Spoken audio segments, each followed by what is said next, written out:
नमस्कार, कैसे हैं सब। तो पानीग्राहीज के एक नए ब्लॉग में आप सबको स्वागत है। तो आज मैं तेनालीरामन की एक कहानी बताने जा रही हूँ।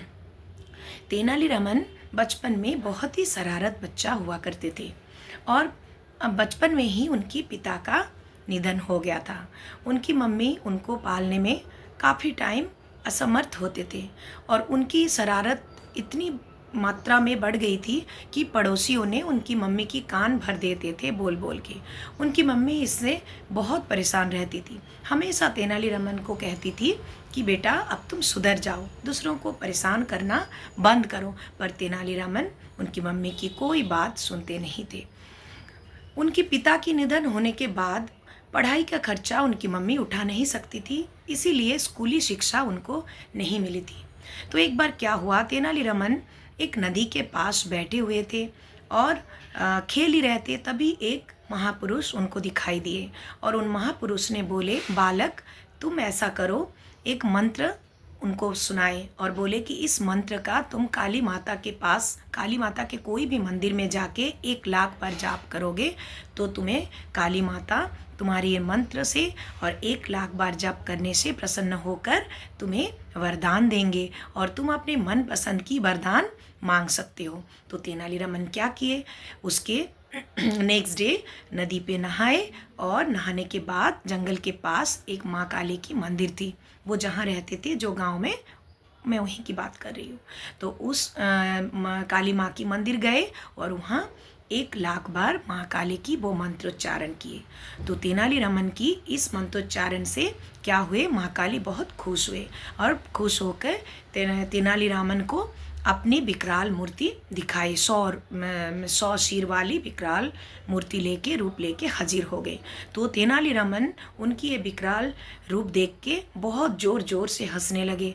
तो उनकी हंसी से माँ काली बड़े आश्चर्य हो गए। उन्होंने सोचा कि ऐसी विकराल रूप देख के ये छोटा सा बालक डर जाएगा, लेकिन इसने तो डरने की बजाय बदले इसने हंसने लगी। तो इसने तो हंसने लगा। फिर माँ काली ने उसको कहा, आपकी हंसी का बजाय मुझे बता सकते हो? तो तेनालीरामन बोले, माता मेरे एक ही नाक है और 2 हाथ है, तो जब भी मुझे जुकाम होता है तो मैं परेशान हो जाता हूँ। आपके इतने सारे सिर, 2 ही हाथ और इतने सारे नाक, आपको जब जुकाम होता है तो आपको कितनी कठिनाई का सामना करना पड़ता होगा। तो तेनालीरामन की इस बात से, हंसमुख स्वभाव से माँ काली बड़े खुश हुए और उनको बोले, रमन तुम्हारी इस हंसमुख स्वभाव के कारण तुम लोगों को हमेशा मनोरंजन करोगे और मैं तुम्हें एक नाम देती हूँ, बिकट कवि। तो तेनालीरामन बोले, बिकट कवि, ठीक है, अच्छा है, लेकिन इससे मुझे क्या फ़ायदा होगा? तो माँ काली माता बोले, चलो मैं फिर तुम्हें और एक वरदान देती हूँ। मेरे हाथ में देखो, 2 कटोरे थे माता काली के हाथ में और एक कटोरे में था विद्या और दूसरी कटोरे में थी धन। तो माँ काली बोले, इन दोनों में से कोई भी एक कटोरी आप चुन सकते हो। तो तेनालीरामन कुछ देर सोचने लगे। उन्होंने सोचा कि विद्या के बिना धन का कोई मूल्य नहीं, फिर धन के बिना विद्या की भी कोई मूल्य नहीं। तो उन्होंने थोड़ी सी चालाकी किए। उन्होंने माँ से कहा, क्या मैं चख के ले सकता हूँ, क्योंकि बिना चखे मुझे कैसे पता चलेगा किसकी स्वाद कैसा है।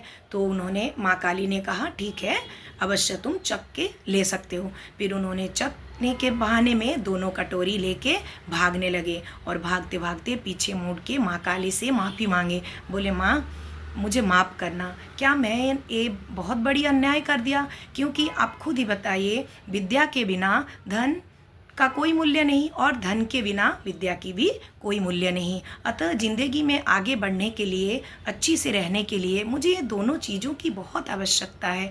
तो माँ काली इसकी हंसमुख स्वभाव से प्रसन्न होकर बोले, ठीक है, तुम विद्या और धन दोनों ले सकते हो, लेकिन दोनों चीज़ तुम्हारे साथ रहने के कारण तुम्हारे शत्रु और मित्र काफ़ी मात्राओं में होगी। तो इससे तुम्हें क्या करना है, सावधानी से रहना होगा। तो इसके बाद क्या हुआ, तेनालीरामन के पास विद्या और धन दोनों मिल गई माँ काली के आशीर्वाद के हिसाब से। और दूसरी बात, बाद में चल के तेनालीरामन विजयनगर के जो राजा कृष्णदेव राय के दरबार में एक हास्य कवि के रूप में भी थे और उनकी स्वभाव इतनी अच्छे थे कि जो कृष्णदेव राय के प्रिय मंत्री और प्रिय मित्र के रूप में भी वो जाने गए थे। और जैसे कि महाकाली बोले थे, दोनों होने के कारण उनके मित्र और शत्रु की संख्या भी भारी मात्राओं में थी, लेकिन चतुराई के कारण, अपनी बुद्धि के कारण वो हर समस्या से सफल होकर निकल जाते थे। तो दोस्तों, कैसी लगी कहानी? अगर अच्छी लगी तो ज़रूर लाइक करना और शेयर करना, और चैनल पे नए हैं तो प्लीज़ सब्सक्राइब करना। हर बार मैं क्या करती हूँ, एक मंत्र बताती हूँ। तो आज भी मैं माता शीतला की एक मंत्र बताने जा रही हूँ, तो नोट कर लेना। शीतलत्यम जगत माता, शीतलत्यम जगत पीता, शीतलत्यम जगत धात्री, शीतलायो नमः नमः।